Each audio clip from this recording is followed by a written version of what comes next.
All right, so welcome in this new training on how to craft your unique value proposition for your own private chef business.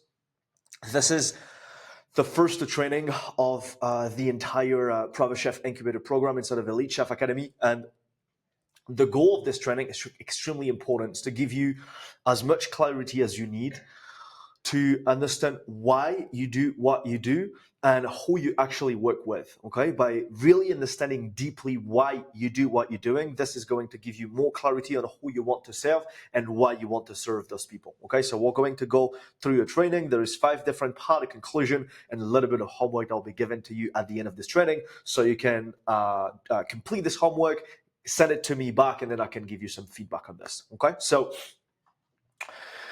the first part is going to be understanding your why. Okay, your why is the foundation of your brand, is what motivates you and creates an emotional connection with your clients. It's what makes your client trust you because it feels like there is something similar between that person and yourself. And you and I will discover about what is this special thing about yourself that will make connect you with that other person. So the first point is you want to reflect on your journey. Why did you become a chef in the first place? What inspired you to step into the kitchen professionally? Then you think about a defining moment in your career, perhaps an experience on a client interaction that solidified your passion for food.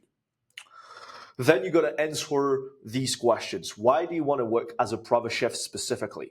What kind of like got you in the first place to want to become a private chef? Then what change do you want to create in people's life through your cooking? What is the experience that you want to deliver to make yourself special? And then you'll write a 3 to 5 sentence story about why you became a private chef. And I want you to focus on your passion, your inspiration, and your mission. Okay. Here, I don't want you to just like grab a dirty piece of paper and write it just briefly. And in a week from now, you forget what it is or you throw it in the bin. You should take this religiously. In a way, if I was you, what I will do is that I'll go in a paper shop and I'll buy a really nice piece of white card, okay, like a thick piece of paper, and I'll write on this. And then I'll always have this on my office or in my bedroom. Okay. So now I want to go to each point here and give you maybe some personal example. Like, why did you become a chef? What inspired you to step into the kitchen professionally? For me personally, I stepped into the kitchen because since I am 8 years old, I was cooking. Right, it's like every Saturday and Sunday, I was in a friend's restaurant, like one of my dad's friend restaurant, and I was hanging there. My dad was having fun with his friends, and I mean, I was here, and because there were no other, 7 or 8 years old around, the only thing that I was doing is that I was hanging out in the kitchen, okay, the kitchen or in the floor. So since I'm really, really young, I was passionate about being in that environment. Not right away in the kitchen because I mean, in the kitchen at 8 years old, I was not cooking yet, but I was already, having good time with the chefs. And doing a little bit of floor because that was pretty much all I could do as an 8 year old, right? Think about a defining moment in your career, perhaps an experience or client interaction that solidified your passion for food. Um, I think for me again, it was really those two questions and answer in one.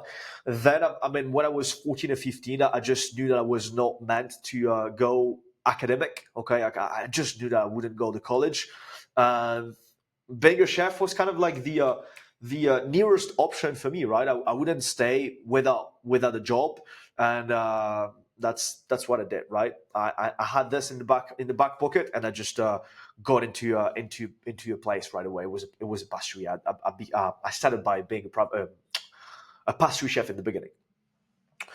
Now you want to ask yourself why you want to work as a private chef specifically. For me, it was about freedom. It was about freedom, but also about the fact that at 20 years old, so I was already working for 5 years.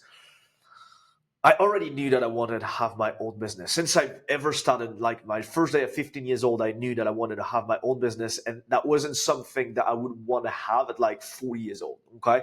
And by the age of 20, I was like, having a restaurant right now, it's just not going to work because I don't have the money for it, right? I couldn't just go to the bank with like 5 or 10 grand and get a lease for 200 or 300 grand at 20 years old. It was just not doable, okay? And I was not coming from a family that will be able to finance myself, to fund me. So, you know, by one step and another, I'm going to make a long story short because I'm sure I'm going to talk about this more.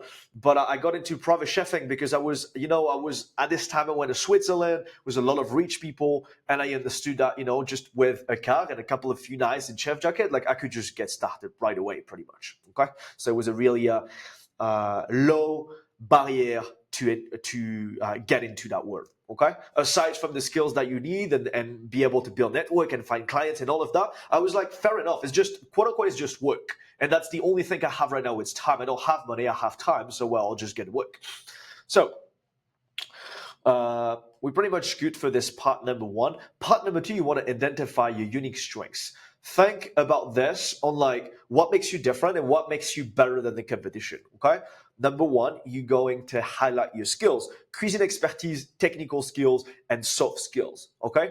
And my own opinion, in terms of like cuisine expertise, you don't need to be a quote unquote fine dining chef who've been spending years in star Michelin restaurant, but you need to have really strong cooking foundations. Okay, you need to be super clean, creative enough, and what you do, I mean, look good and test really good. Okay, I've seen a lot of people, and I created an entire video on this on YouTube where I'm kind of like calling out people that claim that want to become brother chef, and like when I look at what they do on Instagram, I'm like, dude, like this is just not going to work. Like you might be able to do like some catering gigs and everything, but like be able to work for people that are willing to pay you tens of thousands of dollars every single month, like it's just not going to work. Okay, so again, there is a balance between just being a caterer and I don't know, like cooking like potatoes and chicken and being a star Michelin chef, right? There's a balance that you need to find in between. For me, it was pretty much my style was farm to table. I could adapt to pretty much everything, but if I had a client that will just tell me you do whatever you want, I'll just always do farm to table most of the time. When it comes up to technical skills, I'm talking about tableside preparation and wine pairings. I'm also talking about like you should be extremely clean. Okay, you should be extremely clean and you should be extremely organized. Remember that you're the only one in the kitchen. There's no commis, there is no sous chef, there is no dishwasher. Most of the time, you don't have waitress unless you're working in a really, really huge family. So organization is a really important trait, and cleanliness also. Soft skills, adaptability, communication, presentation. Communication is a really big one.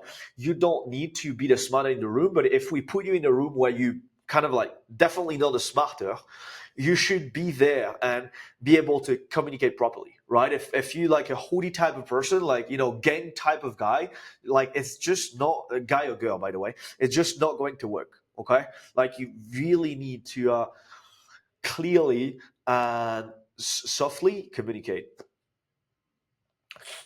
Point number two, consider client feedback.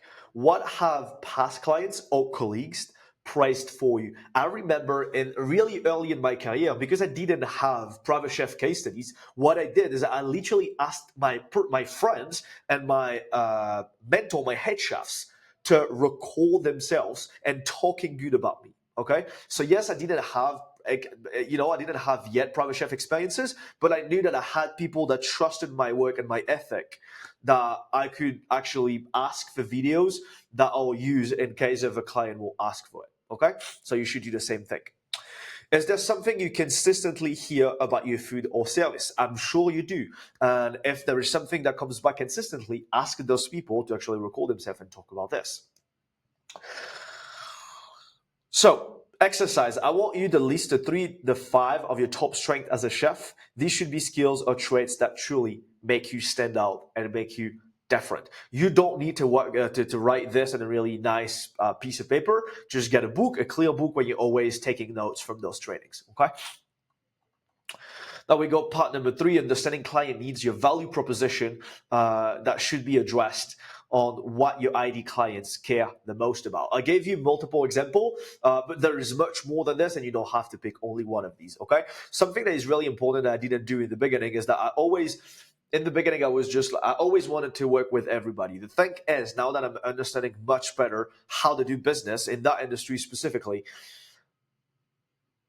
if you want to work with everybody, you're going to end up working with nobody. Okay, so you better to actually really create a specific avatar, a specific type of people that you want to work with, rather than like speaking to everybody. Because again, the way that you communicate to somebody is going to be different than the way that you communicate to somebody else. Okay, so here I gave multiple examples like NBA players. It can be no, I mean it can be any types of athletes really. Okay, but here NBA players, big families or high net worth individuals. It can be a business owner or it can be like a couple. A couple, they both do business. They're extremely busy. They like to enjoy and having really fine dining slash gourmet experiences at home on a daily basis. They don't want to spend 3, 4, 5, 10 hours a day to cook because they have other things to take care of, and they don't want to go out in a restaurant every single night, so they hire you instead. Okay. What are their pain points? Is it a lack of time? Is it a desire for unique dining experiences? Do they want to impress their family or their guests? Do they have really specific diet restrictions? And when they go out on a restaurant, well, guess what? They're either going to eat the same thing all the time, or they're not going to be able to find what they want, or worse, they're going to be viewed as, the guy that just come with his restrictions and that bothers the kitchen, right? So I remember this back when I was in a restaurant. Every time that we had, I don't know, like a vegan or a gluten-free or somebody that has, lactose intolerance, we were just like that. We didn't like this. We're just like, this guy is just here to bother, right? So obviously, when you're a private chef, you don't take this in consideration, and you can even specialize in this by only working with that type of people. You want to connect then your skill to the needs of your clients. Example, if they want a stress-free hosting, emphasize your expertise in event coordination. I want you to write this exercise. You write down 2 to 3 clients' problem you solve and how your skill directly address them. Okay. Now we're going to dig into the part number 4, which is crafting your value proposition. But I want you to understand that this part 3 and this part 4 might and more than likely is going to change over time, and this is completely fine. You don't need to have